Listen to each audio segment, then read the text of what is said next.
start warming up then. Sets of 5. 5s. What's that? I'm still never. You have to cue me on this like shoulder press though, because I'm just a brute strength and ignorance when it comes to shoulder press. Nobody cares. No, it doesn't matter. Yeah. Right. So tell me about this service you're offering now. So like it's something that I've been doing since like literally my first year of tattooing. So like the whole principle of it is that I will tattoo over people's scars to cover them up for free if they in turn donate whatever they can afford to a mental health charity of their choice. Because like, so I mean, basically I saw someone doing it on online, right. And I had this like, or like they were doing, they were covering mastectomy scars. Okay. Yeah, and then so I saw that and I was just like, it basically, it just reminded me of when I got like all the scars on my arms covered up and like how, well basically the stories of these women were just exactly the same as what it felt like for me. So like I felt like I could, it's something that you're constantly like self-conscious about like everywhere you go, and then it's like it rules your life in this really weird like subconscious way because you're constantly like terrified of having your arms out and like like just people staring, and people do ask stupid questions and stuff, and right. like so it really like you never don't think about it even though it seems like not that big a deal, but so like it made me think about when I got mine covered up, how it like really did, like it sounds like stupid and cheesy to say it, but it's like it really did give me like a new lease on life, in that I think maybe I'd only started going to the gym like 6 months previous to it. Right. And so I was getting all my noob gains and stuff, like when you first start going, and like, but then that is when your body like most dramatically changes, right? But you weren't worried about showing your little puny arms off. It's because you had scars. I thought my arms were huge. Right? Like that's the thing. It's like because it's when you first start. And I remember. It's like I started going to the gym with Laurie and coming here, and back then, it's like you'll have this with your clients that it's like you just never look at yourself ever, right? Because you're not proud or happy about what you see. So I would like never look at myself in the mirror, like, and then you know me back then, I was a disgusting punk, so I never even like looked at my face or anything, right? Yeah, literally, right? And then I remember like I'd been coming here for like 4 months, and I took my top off when I was getting changed, and I saw myself at the corner of my eye, and I looked, and I literally just like started laughing because I just like couldn't believe like that was me, you know what I mean? Because I'd like lost tons of weight like very quickly, like fat wise. And then like I suddenly had like some semblance of arms, and I was like, oh fuck, So like I'd started getting like some sort of physique happening, or at least my body was changing in some way. And then when I got my scars covered up, like I literally just felt like fucking, it sounds stupid to say, but it's like I felt like superhuman. I was like, fucking hell, like I'm in charge of me now. And like the people that you speak to that you're offering the service to, do they all feel the same how you feel or how you felt about your scars? Yeah, I mean, yeah. Everybody. Yeah, I mean, they wouldn't be coming to me if they did. Like there is people that are okay with it, right? And like some people are like, they look at them almost as if they're like tattoos, because it's yeah, maybe I'm past this now, but it's still there as like a reminder in the same way a lot of tattoos are. But then, obviously, like if you end up coming to me about it, it's because it's like fucking intolerable for you to like exist like this anymore. And like the last girl that I did it for, she said to me when she was leaving, she just like, and she said it kind of in passing, like she didn't think that much about what she was saying, but she just said to me, oh, I can live a normal life now. Right. But it's like, so to her, it didn't seem like such a significant thing to say, but it was like that, the significance of that statement is like massive. Like the fact that she like literally didn't feel like she could be a normal person because she was being like kind of bound to how people perceive her because of the way her arms were and stuff. Is it mostly arms that people? Yeah, normally, yeah, and like the tops of the legs and stuff as well. Having not self-harmed or really been around Yeah, A but I've couple done it of for people people that said have that. like burns and stuff as Right, well. okay. Yeah, like because it's exactly the same, right? It's like there's not the same societal stigma around that. Yeah, it's But for sure. but then also, but the thing is, like the result of it is kind of the same because people still ask stupid questions and shit. Because it's like when someone has like the lassie she had like really bad burns up her arms. I think, well, how did she get it? I think she it was like a chip fire thing or Right. something. And she had really bad burns up her arms, and it was like, and people still ask, like they go out their way to be like, "Whoa, what happened to you there?" And it's just like, why are you asking? Like it's fucking obvious. I got burnt, mate. Like you know. mean, I am guilty of that. I like scars. I think they're quite fascinating. There's been folk in here that I'm always inquisitive about that, but then But it's different. It's not been. But then with if I had an inkling that it was from, it was self-inflicted, I Yeah. would obviously not do that. But I Yeah. mean, these are ones that maybe it's like dog bites, or there was a jacked powerlifter in here, and she had a big one on her elbow where she'd arm wrestled a boy and broke her arm doing it.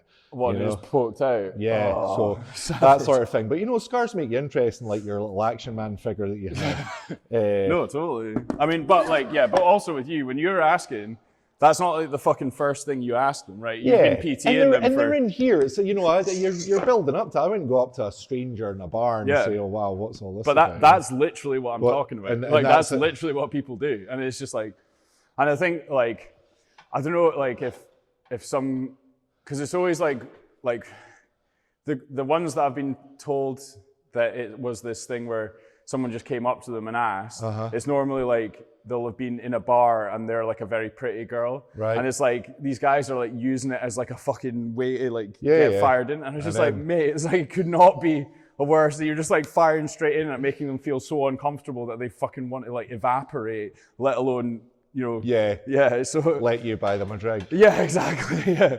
So in terms of like the nitty gritty covering up over a scar, what's that like? Is it things that are very, or I know it's not really your style in that, but like more ornate tattoos and that. Yeah. I mean, what is there? I mean, you have to account. Take that? Yeah, it's like you have to account for what it looks like and how like 3D it is as well. Right. So it's like you have to, when you're doing the design itself, and because then obviously the design has to be something that they want as well, right? So it's like you talk to them about what they would, because like normally a good place to start when trying to figure out of what they are going to get over the top is like something that can represent them like moving forward and like not being held on to by the past, and like so anything that you can sort of extrapolate out of their imagination that would represent that to them, and then you have to like kind of figure out like where the highest density of the scars is, what the scars look like, how 3D they are, and stuff like that, and then make the design based on that. But when you're tattooing, it's like, it is definitely different than tattooing over normal skin, but it's like, at the same time, everyone's skin is different anyway, right? So in all tattooing, always, you have to basically just be continually reactive to what's happening. So like, do one line and go, right, what happened there? Was that good? Was it bad? If it was bad, why do you think it was bad? What can you do to fix it in terms of like adjusting your voltage, needle depth, like change to a different machine that's harder or softer or whatever. So you're constantly having to be reactive anyway. So basically, you just have to especially pay attention to what's happening with when you're tattooing over scars, because also that's the other thing is then it's uneven, right? So the skin is like a different density. So like if you imagine you're kind of like the needle's going into one density of skin and everything's going all right, and then the scar comes along, and then obviously it's much harder and more calcified. So then when you come to that, it is going to react differently, and you have to like account for that as you're going and stuff. But it's all like it becomes more and more intuitive as you do it, So and it's like, you explain to me why do you think why are people doing that to themselves? There's a bunch of different reasons. So the first one is like that it's like you have this horrible pain inside you, right? Which is kind of like immaterial. Like everyone has been horrifically depressed, right? Yeah. And that it's like this horrible gnawing pain that's within you but you can't put your finger on it, and like you can't. It's so. What's the word when it's like you can't tell if something's real or not? You know what I mean? Or yeah. But anyway, so it's like this weird esoteric thing, and there's basically like a mechanism in our brain that sort of says, if you make this weird, horrible feeling that's within you, within your mind and your soul, a physical thing, then that's like you're kind of pulling it out of you. Okay. And that's, you know, when you hear people talk about self-harm, like they get addicted to it, that's what that is, because what's happening, it's the same as drugs, right? It's like, I feel horrible and depressed. I know if I take drugs, I'll feel better, at least for a little bit. Yeah. So, and that's basically what happens is like, if you cut yourself while you have this horrible, like internal mental pain, when you make it a physical pain, it alleviates the mental pain, right? And then the problem is obviously that if that's your solution to your mental problems, then, you know, your problems don't get better because your life is still the same, right? So then it's like you're addicted to this cycle of like, I feel bad, cut myself, feel a bit better for at least for a wee while. And then it comes, now your emotional turmoil then comes back, right? And then you have to do it again. And then there's the other one, which was probably more along the lines of what it was like for me, was just that it's just like, you just fucking hate yourself. Right. You know, like when people talk about like, you hear like people that are like chronically depressed talk a lot about like, I just fucking hate myself. I hate everything about me. I hate the way I look. I hate who I am. I hate how I relate to people, all that stuff. And it's like, you want to punish yourself and hurt yourself. And it can also be along the lines of like, I feel like I'm a really bad person that's done lots of bad things in my life and I deserve to be punished. And I'm going to do it to myself. Or like, you're so angry at the world, but you can't do anything about the world, but you can hurt yourself, right?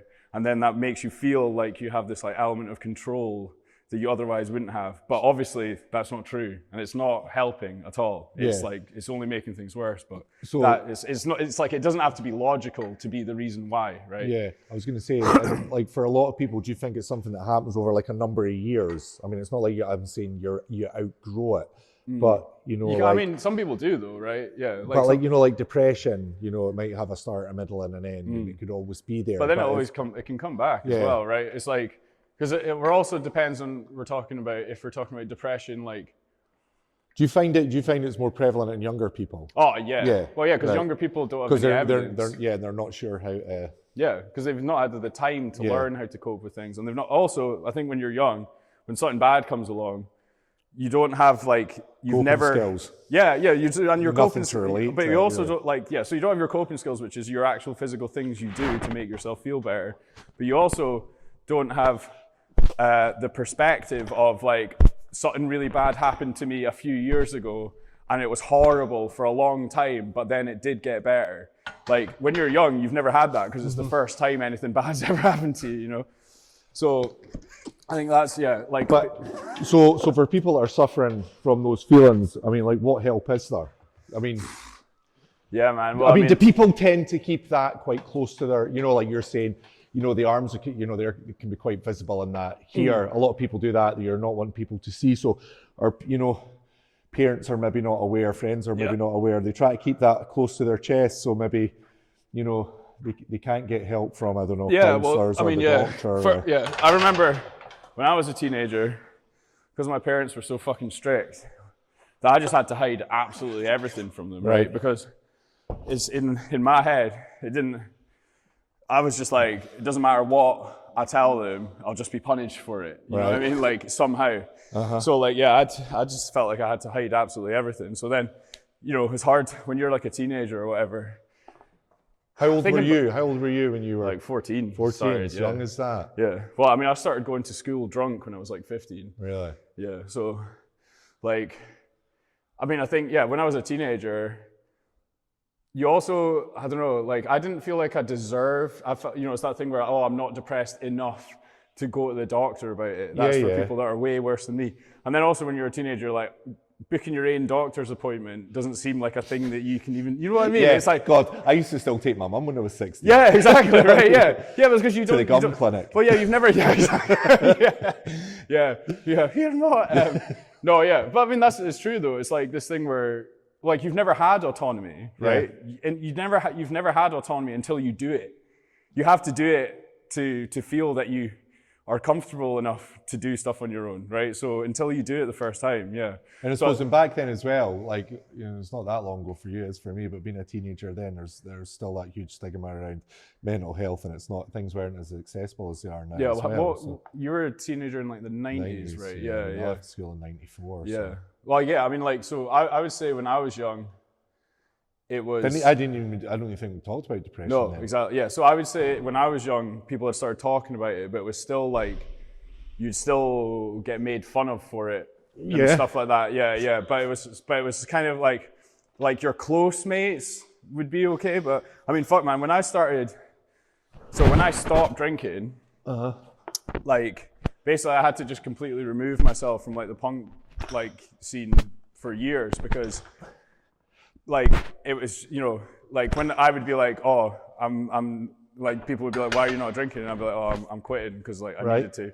And then people would be like, whoa, why are you being a fucking buffy and not drinking and all that? And I'm like, this is like the punks, right? Who are supposed to be like the alternative people that are all, everyone's dealing, because punks aren't shy of saying how fucking miserable they are either. But then it's like, there's like this almost like badge of honor in like, oh yeah, I'm miserable, so I'm gonna make it even worse, you know? And so like, yeah, I got all sorts of shit for it. Like, and that's, yeah, in the punk world where you'd think you'd be more accepted and understood, let alone the normal world, right? And so I think now it's different, where it's like it's so widely known about, but obviously there is people that are still fucking dicks about it, and like, and also kids are always going to be shy to admit that there's something wrong. If you've been brought up in a way where you're constantly taught like, oh, if you complain about anything, it's purely your fault, you're being a pussy, or like, but you know, like, so yeah, obviously they're going to be shy to talk about it. But I mean, like, I will say that a lot of the guys that gave me shit when I quit drinking, later on, like years later, came to me and were like, I've quit drinking, I want to start going to the gym now, can you show me what to do? Right. And what it actually was like, when I quit, I was holding up a mirror to them, right? And then they were like, oh fuck, like if he's quitting, I'm worse than him, or I'm as bad as him. So if he's quitting, then I need to quit, but I don't want to, or I'm not ready to yet.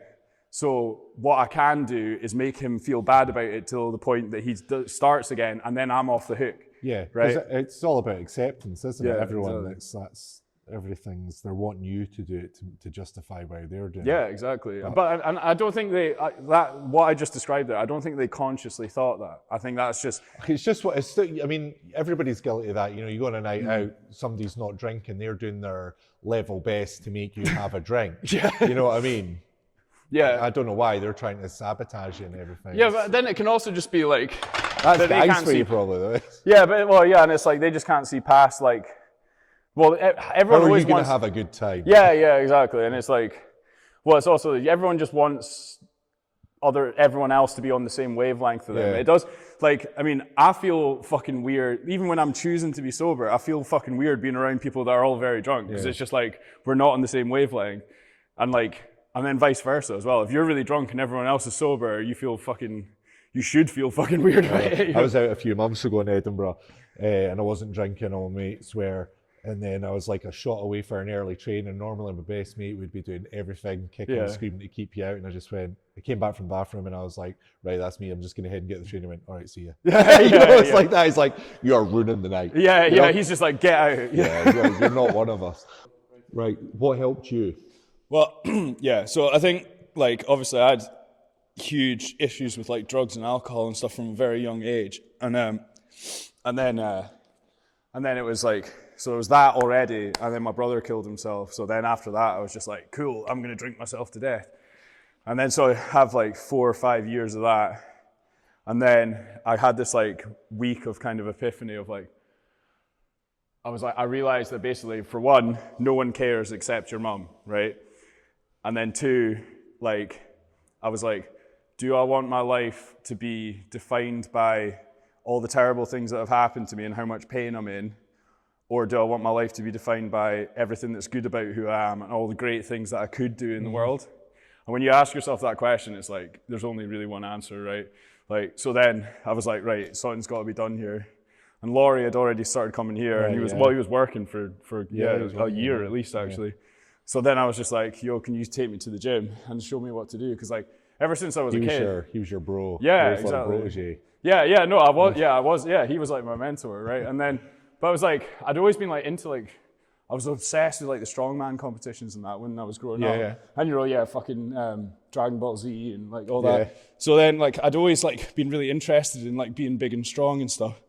But like as like a sort of nerdy, punk, like, punk. yeah, like arty, musicy guy, you're like, you have this idea in your head that it's like, oh, I'm not allowed to want to be a gym guy because like then I'd be a jock. Mainstream. And I can't be a jock because I'm a punk, right? Yeah. And it's like, so I like literally withheld that from myself. But when I look back, I'm like, fuck, if I started going to the gym when I was like 15. Think where you could have been. Well, yeah, exactly. And like, so all the stuff I could have avoided in my life. And there's no reason that I wasn't allowed to fucking still go to punk gigs and stuff like that. You know, it's just so stupid. So so then I started coming here. But I mean, you remember when I first came here, I was like skinny and fat at the same time. Like short hair. Yeah, with short hair. And like, I think you were here at the time that I got pinned by 30 kilos on the bench. And like, I've still got the CCTV. We'll laugh about we'll laugh about it regularly, yeah. But yeah, I mean, like, that was it. I just started coming. And then it was like, I did enjoy it. Like straight away, I was like, this is fucking great. Like, I mean, the reason I'd always wanted to go was because I kind of knew I'd like it. Yeah. So like, I loved it like straight away. And then it was like, I didn't like cold turkey quit drinking, but I like, basically it was over the course of a few months, I started having, basically it would be like, I'm supposed to go to the gym tomorrow. I really want to drink tonight, but I want to go to the gym more, right? And then what I realized, the sort of mechanism that kept me coming back and doing it more and more was that going to the gym gave me something to be proud of myself for. And I'd like never had stuff to be proud of myself for, you know, apart from when I'd like play a gig or whatever. But then that's like rare. Like that's like once a month or whatever, you get to be like, fuck yeah, I did a good job and I'm proud of myself and everyone thought I was really cool or whatever. But when you go to the gym, you're going like 4 times a week. And it's like 4 times a week, you got something to be like really proud of yourself for. And like that makes you feel good about yourself.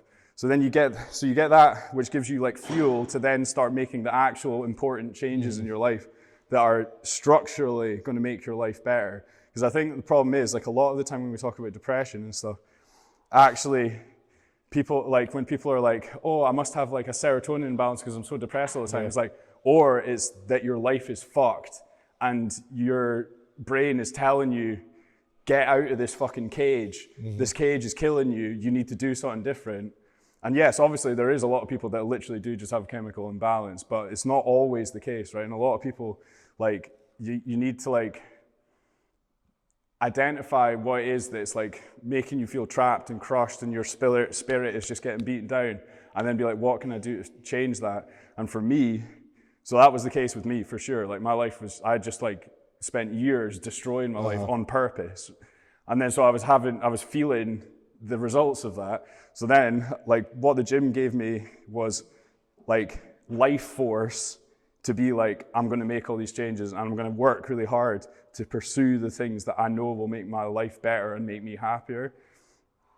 And, like, yeah, like, getting to be proud of yourself, like, 3, then 4, then 5 times a week, then gives you the fuel to do the other stuff, right? Because the gym isn't enough. It's like, the gym is cool and being strong is, yes, exactly, yeah, because that's the thing. It's like, and that's why people fucking hate gym bros, right? Is because like the archetypal gym bro that we all imagine that's annoying as fuck, what we imagine in their mind is that they think that because they're really good at the gym, it makes them better than everyone else, like periods, right? But it's like, no, it's like the gym is great for teaching you discipline, making you healthy, like making you strong and making you look good. But it's like then, so you have those 4 things now. What are you going to do with it in the real world? This isn't the fucking real world. Exactly. Right? Yeah. It's like, how do you apply those great skills that you've learned? And the gym also continually reinforces the teaching of it because you see the results of it, right? It's the only thing you can do in the world where you're not like, your perspective doesn't get skewed on it. So you take that and you go, how do I apply that to the actual world and how I interact with other people and how I can help other people in the world rather than it being this solipsistic, like I'm going to be the biggest, swollest motherfucker. And it's like, because that's like, who gives a fuck, right? Like no one likes that guy. So Yeah. I mean, you were always flirting with the idea of your lifting club. I mean, also you went from getting pinned by 30 kilograms to a competitive powerlifter to being a powerlifting coach here as well. Yeah. But then remember we're always talking about this sort of club for people who maybe you thought would be adverse to the gym. Yeah. And we could get them in. Yeah. Because obviously, I mean, training, I've never had anyone come in and train that hasn't gone away feeling better. Maybe the next day even feeling better. Yeah. You feel like I've been hit by a car the first couple of times. You work hard, you go home, you have a cup of tea. It's the best tasting cup of tea you've that's had. true.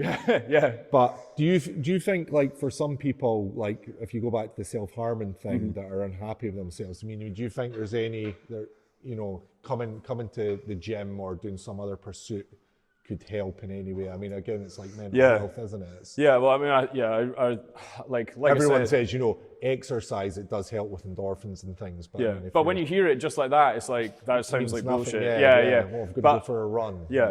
And it's like, but then again, it's like when you stay only in those terms, that's the problem, is that you're like, okay, well, I'll feel good for a bit. So like, but that's the thing, is like, what's great about the gym and what it did for me was teach me that, and this is something I'd never seen in my life before, right? Is that when you just fucking work really, really hard at a particular thing and you go, I'm going to learn how to do this properly and I'm going to try really fucking hard to get better at it, that you literally just do get better at it, right? As long as you're like, because I think before the gym, when it came to like the things that I cared about, like music and art, right?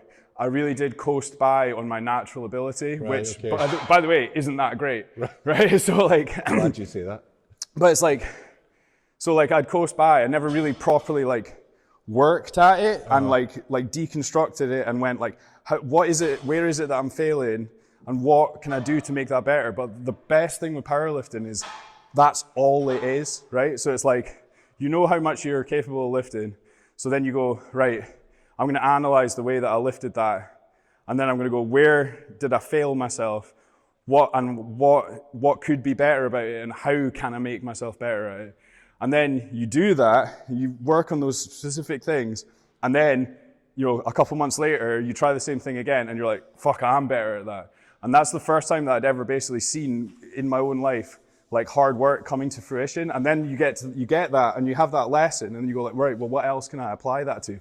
And then when I started to learn to tattoo, I literally, like in my head, on purpose, was like, I'm going to treat learning to tattoo like I did getting good at powerlifting. I was like, do you think like the discipline in that of how you've trained in the gym has helped you set your business up? It is the most important and valuable thing that I've ever done in my entire life was come here. So like, basically all 100%. Business and I like, by the way, Cameron, I'm not just saying that because it looks good for the video. Like I say that all the time. Need to get everyone to go to the gym and train. But I mean, that's why we have this fucking annoying trope of like the fucking you know crypto bro CEO fucking grind set guys. They're all gym guys, right? And it's like basically like a stop clock can be right twice a day. It's like the gym really does teach you so many things that you can then just apply to other things in life, and then it just fucking works. But then it's like, then again, it depends what you do with it. Whereas like, those guys are like, sort of, you know, we all hate those guys because they're like fucking, you know, fascist, like fucking capitalist, misogynist, you know, homophobic arseholes. But it's like, you don't have to be like that if you go to the gym. You can take what you learn in the gym and apply it to other stuff, right? That is like good and helps other people and like makes not only you a better person, but helps other people to become better people. And like, so yeah, it's all about how you apply it. But 100%, the most valuable thing I've ever done for myself is set foot in here for the first time. Because like everything that I have, and I've said this to you before, everything that I have now, I owe to starting going to the gym, because it gave me the skills and the tools and the perspective to be able to apply it to art and music. Which it like doesn't, like on the surface sounds mental, but it's like when you like delve deep into it and go like, yeah, it's basically all just about like analyzing where you're good and where you're bad and being really honest with yourself, and then being like, how can I get better at that? So yeah, like yeah, going to the gym. So now I'm gonna get a big influx of musicians. And nerds. I fucking hope so, man. Like I want, but this is it. Like, you know, I want more fucking like weird, like punk nerd fucking losers to be starting coming to the gym, because like, you know, and from like a grander political perspective, like the fascists are fucking physically training for a race war. What the fuck are we doing, right? Like, Here he goes. yeah, exactly. goes. Yeah, I fucking do. But it's true though. Like, cause that's, man, like the baddies never take a day off, right? No. I think, I mean, the gym is for everybody, but Yeah. I get it often feels like it isn't for everybody. No, it's And just intimidating. And you know what it's like. You think, oh, I'm going to be the smallest person in Yeah. there. I'm not going to know what to do. It's, you know. Well, I think a huge part of that is actually just people fucking hate being bad at something. Yeah. And then they go like, people are going to laugh at me because I'm bad at it. Because throughout your whole fucking childhood, that happens all the fucking time, right? So it's like, it's absolutely fair enough to be terrified of it. But I think like the best thing you can say to people is like, see the guys that you're most afraid of, like the biggest, scariest looking guys.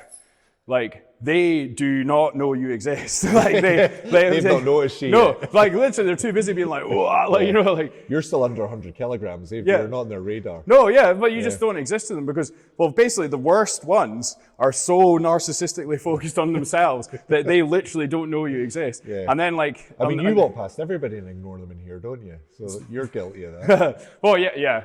Headphones in. When I'm, a lot of the time when I'm in here, I'm like, get the job done because I've got to go home and make music, you know, like, but I mean, yeah, like that's the other thing is, so like, I think the guys that people are afraid of in the gym, they do exist for sure, right? Yeah. But they're at Pure Gym, right? And they're at like, you know, mainstream commercial gyms, not a place like this. I mean, we've got big guys in here. And yeah, but they're not the horrible ones. Yeah, obviously we have that. We haven't applied to join a vetting process to keep those people out. But when I think about this, there's a. Can you explain a bit more about that? How does that work? So basically, yeah, you have to, because it's a private gym, you have to apply to join. And that kind of gives me that, I can look at I can look at your socials, I can get a feel for you, and then I can decide if I want to ask you more questions, if I want to meet you first. And it's just, it's to keep people that would be normally at Pure Gym sitting on benches taking pictures out, so people who are very disciplined and focused can come in and use the kit they need to use. Also, it allows me to keep certain bad elements out, wall punchers, and just wrong-ins, because, you know, I've got a lot of women that train here, and obviously they're always going about how safe it is. But one of the things I was going to say earlier, or just a second ago, was there was a woman in here recently, and it was like some of the bigger guys, and she was, you know, she'd said she was quite intimidated when they were in, but then she'd asked one of them if they could help her with the lat pull down thing. And then of course, you know, you get to see the real person, he changes it, and then he's like spending the next 20 minutes telling her how to use it, or, you know, helping her out and stuff. So it's just, people's perceptions. Yeah, well, that's what I was going to say, is that the bad guys that we're all afraid of, they do exist. For sure. I'm not saying like, oh, that's not a real thing, it's all just made up. Those guys definitely exist, but they're a tiny minority compared to the bunch of the big guys that, man, like, thing is, if you get to that level doing this, you fucking love it. Yeah. And like, everyone who is good at something fucking loves it when someone comes to them and goes, can you help me? Can you show me tell what me to... about this. Yeah, exactly. They're like, fuck yeah, like, man, like, if a guy is at a level that you'd be intimidated by him, he, about 90% sure, 90% of the time, could not be more excited to help you. It's so true though, right? Like, but sure. I don't blame people for like not knowing that that's a thing, because that's the thing, is the nice ones are too busy minding their own business to ever be noticed by anyone, right? Whereas, the bad people, people remember them, right? And because also they make themselves known. So then obviously, that's the ones you're going to remember. But all the nice guys that are just getting on with it and like, you know, minding their own business and just, you know, have spent years and years plugging away at it, they would love to help you. And it's also just like this very supportive environment. That's the other thing about like lifting, the community. Right? I know everybody goes on about that. Every gym I hear about this community. Yeah, and that's like a big selling point. I'm like, we have a great community here. Everybody always talks about that. Yeah. Well, that's why I've been coming for fucking 10 years, right? I remember somebody left because he wanted to go and do something very specific at another gym. Yeah. And someone told me, they posted a video on their page of them doing this at their new gym. Nobody at that gym liked their post or commented, but all the people that they trained with here did. And I thought, you've left a great community for a terrible one. Yeah, well, that's, I mean, that's it. It's like, And yeah, well, that's why Pure Gym. That's why I so specifically said like those guys that we're afraid of, they're at Pure Gym because they don't give a fuck about community, right? Yeah, and that exactly. you don't get that there. I mean, that's like saying that. I've been like, training with Cameron up at Pure Gym, and like there's a certain element. Like I've seen like a certain element of community around it, but it's not like how it is here, where it's like that's the principle of this place is like this is our gym, right? It's not like we're all going to this commercial gym. This is our gym. The collective. Yes, exactly. Like, and it's so, and that's also like, I've seen you when you talk to new people and that, it's like, do not be shy to ask anyone. Yeah. Like, if you see a guy that looks like he knows what he's doing, he is willing to help you. So please ask. And it's like, I mean, and yeah, me and Laurie are the same, right? Whenever there's like new people in, we're always just like, Yeah, for sure. Because that's the thing. It's like. Totally lost my train of thought there. Fuck. Cut that. Cut that. Fuck. But yeah, I mean, like. But, yeah, I mean, no, that's what I was going to say. I was going to say, I mean, there's plenty of guys come in here. I mean, you're guilty of this. You know, you're coming in, you've got your headphones in. There's loads of folk like that just want to come in, you know, music on, focus, but then smash their workout. But you're still civil. You're still in the door. If someone asks you something, or if you know, there's that. But I feel that there's a lot of. That's what lacks in a lot of more commercial gyms. Yeah. But it's always like what we've tried to build here over all these years. It's always, you know, we're always trying to keep the good eggs in here and keep the bad eggs out. Was the like the idea of like making the gym like more like so the way it is now, was that always the plan, or was that something that kind of like emerged gradually after you see what works and what doesn't, or what? Yeah, and I feel like it's a natural progression because obviously. I mean, when did I go to Russia? 2015, and that's when I made the big shift away from being a CrossFit box, if you like, focusing much more on strength sports. Yeah. And then, you know, being able to expand into next doors just sort of like release the dream where we can have this bigger strength facility and just focus more on providing a facility for every strength sport. Yeah. Or, you know. Yeah, I mean, like when I think back to like what it was like when I first came, and like we had a rig, some power cages. Yeah. I mean, there was always like lots of good kit, but now it's like night and day. Yeah, exactly. It's always had a hard working ethos, but I mean, it's just like a different beast now. Yeah. I mean, it's the real deal now. Like, there's nothing. Try and make it more unique. I honestly, and like. Yeah, how do you like if someone had had never, you know, someone not from Edinburgh, and they're like, how do you describe your gym? What would you say? Like, and why is it different from other places? I mean, now, hand on heart, when people ask about this gym, I just go, this is the best gym in the country for strength, hands down. I have no qualms about that. You know, there's a few other bigger places that maybe cater to one particular aspect of strength sport, but I've got a much bigger range of kit, much better kit, a great big space. There's no, I know now there's nowhere else offering this. Yeah, I know, and also like, but I'm like, it does what it says on the tin. You want it as tight and strength, you want to get stronger, be it powerlifting, strongman, ollie lifting, CrossFit, functional that, or you just want to be stronger in life, you're going to do it here. Yeah. You know, that strength is strength. Yeah, I mean, and like, I think, but also I think like, I never, when you go to a commercial gym, you are just like, is it going to be heaving? Like, but it's like, that is never a consideration. Like when you're coming here, you never need to go like, oh, it's like fucking 6 o'clock, I'll be heaving. You know, never. It's just not a thing.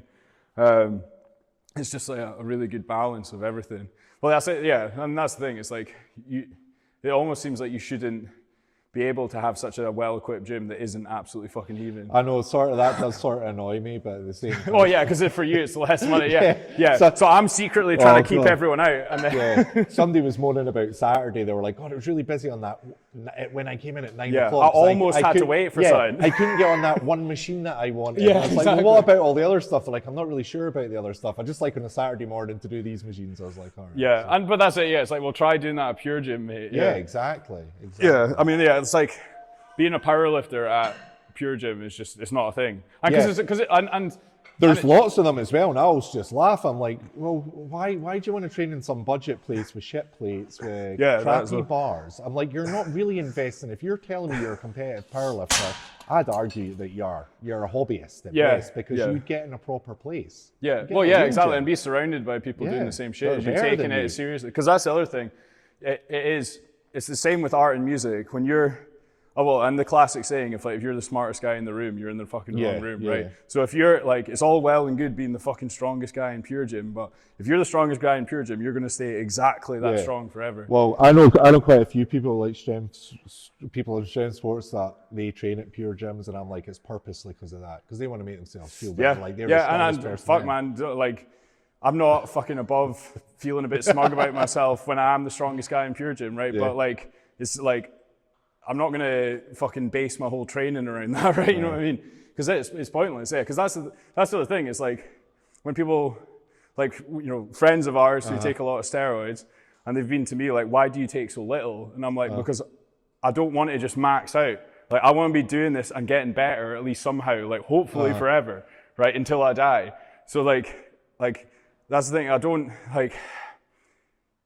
Coming to the gym gets fucking boring if you're like, because that's the thing. If I could click my fingers and have my absolute perfect ideal physique, but then all I had to do was maintain it forever, that would fucking suck, and I would stop, right? I would give up. I would just go like, fuck it, I'll just be slightly less swole now, like, you know, because like it's not fun. Whereas like what actually is fun and what actually gives you satisfaction in life is like knowing that you're on the path, getting to the destination is like elating. Yeah, exactly. It's like you can have like. Because I learned that with powerlifting, actually. It was like, I remember the first time, because remember when I first started, my whole thing was like, I want to deadlift 200 kilos and all that. And so then I remember the first time I did that, and I was like, honestly, I felt almost nothing when I did it, because it was, with the training, you kind of know if you're going to be able to do it or not, you know what I mean? Like if you do because all the numbers get worked out and stuff, and you're like, I should be able to do this. So then when you do it, you're like, you're already thinking about 205. Yeah. You know what I mean? So then I was like, and then that was really a really good learning experience for me, because it made me realize that what actually makes you feel satisfied in your life is knowing that you're on the right path. Yeah. That you're going to get to the destination. Because by the time you get, so like if this is the destination and you're on the path, the time you get to here, you've already decided that the destination is there anyway. It's like people that set monthly financial goals, and then they reach that, and then it doesn't make them any happier, you know? Yeah. But knowing that you're doing all the work to get there, you can see everything's coming together, you could exceed that. Yeah. That's where you get the sort of joy, because when you hit that figure, it's just like, boom. Yeah, because you've done all the work to get, well, that was the thing that I thought when I deadlifted 200 kilos, I was like, he's like, well, yeah, obviously I did all the work that made him, and I could do that. It's like, but then it's like, oh, well, the work is the fun part then. Yeah. That's actually the thing. It's like, because, and we have like colloquial within bodybuilding and strength training, we have that thing where when someone first starts and they're like, oh, I'm so weak and everything. And we're like, man, all of us are so fucking jealous of you right now, because you're about to get the level of change in your body that you're never going to get again,